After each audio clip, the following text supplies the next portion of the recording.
বাড়িতে গেস্ট আসলে কার কেমন লাগে সেটা তো জানি না, আমার কিন্তু ভালোই লাগে। কারণ গেস্ট আসলে খাওয়া দাওয়া হবে, তার সাথে গল্প আড্ডাও হয় অনেক, সেজন্য ভালোই লাগে। তো আজকে আমি চলে এসেছি কিচেনে। আর আজকের মেনুতে এখানে রয়েছে মাছের মানে দই রুই বানিয়েছি, দই কাতলা না, দই রুই। মায়ের কাছ থেকে ফোনে রেসিপিটা জেনে নিয়ে বানিয়েছিলাম। আর তার সাথে মাছের ডিম ছিল, তো ডিমটা আলাদা করে রান্না করেছি। আর এখানে বেগুন আর আলু টমেটো দিয়ে এর মধ্যে মাছ ফেলে দিয়ে আর একটা মাছের তরকারি করেছি আলু। আর তার সাথে ছিল শাক, শসা, মাছ ভাজা। কিন্তু তাড়াহুড়ো করে আমি আব্বুকে মাছ ভাজাটা দিতেই ভুলে গেলাম, খুবই খারাপ লাগছিল।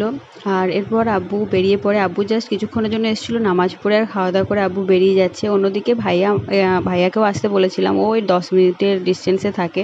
তো আব্বু একটু দুঃখ করছিল আসলো না বলে, ও মনে হয় আর একটু পরে আসবে, তোর সাথে দেখা হলো না। তো এখানে হাজব্যান্ড বাগুইহাটি পর্যন্ত ওই যে একটা র্যাপিডো থেকে বাইক বুক করে দিয়েছিল, বাইকটা ডাইরেক্ট আব্বুকে নিয়ে চলে যাবে।